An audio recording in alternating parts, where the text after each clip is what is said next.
Welcome to the Pastor's Podcast. Good to have you. Wednesday morning. Going to be a beautiful day here in the Oklahoma City area. Sun is shining.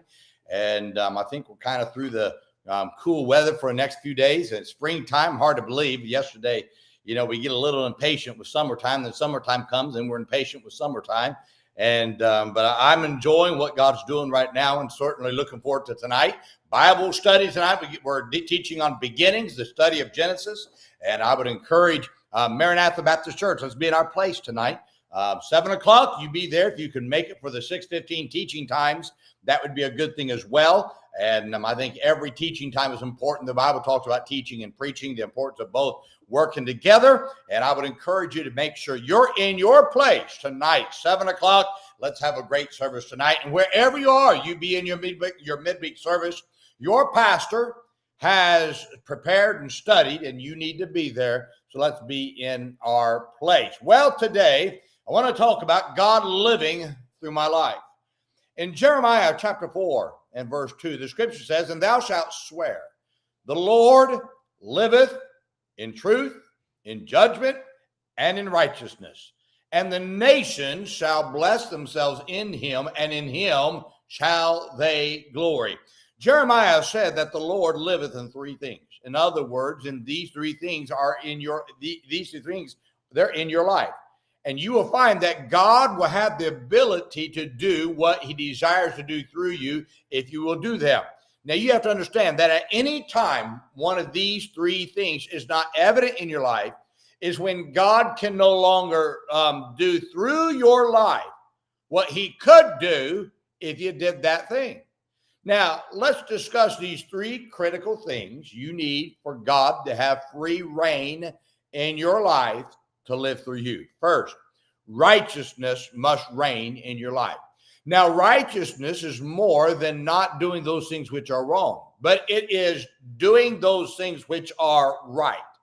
So, for instance, there are a lot of people who will say they say, "I don't smoke. I don't drink. I don't have any vices in my life." Now that's wonderful, but there are some who can say they never miss a day. There are some who say, I never miss a day of reading the scriptures, praying, and they never miss a service in church.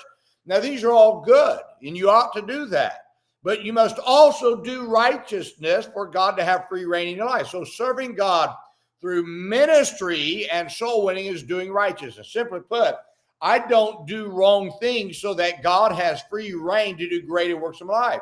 So righteousness reigning in my life, it's more than not doing wrong. It means to also do right. So I can put off, but if I don't put on, then I'm not letting righteousness rule or reign in my life, and God can't live through me. So second, judgment must be a part of your life for God to reign and to work through you like you want him to do. Judgment is having the ability to make the right decisions. So judgment is looking at things in a just manner on an even plane, if you want to put it that way, which allows you to make the right decision. Now, judgment is treating all people and all situations fairly, which helps you to make right decisions. Judgment is taking your opinions out so you can see situations clearly to make the right decisions. A person who wants God to have free reign in their life must be a person of judgment. Third, truth must be a part of your life for God to have free reign to work through you. So truth must be the most critical of the three things that God mentions in this verse, because truth is the beginning point that allows judgment and righteousness to be accomplished. So without truth, get this now, you cannot have judgment.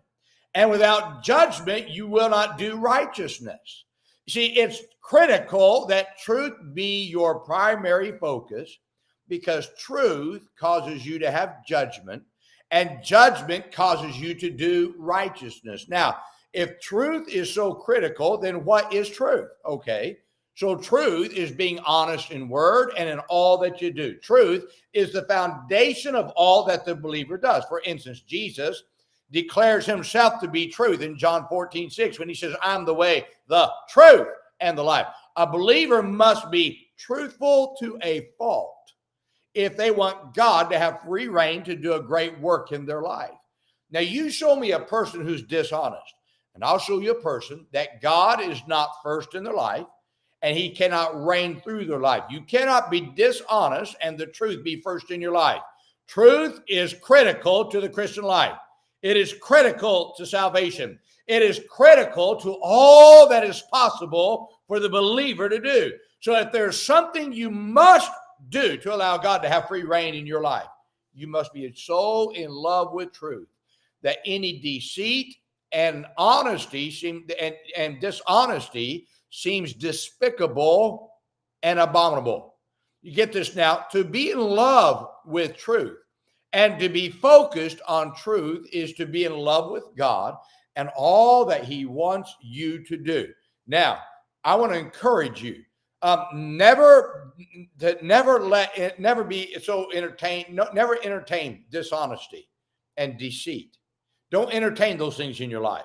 The moment you choose to be untruthful in any capacity is the moment you put limits on God reigning with power through your life.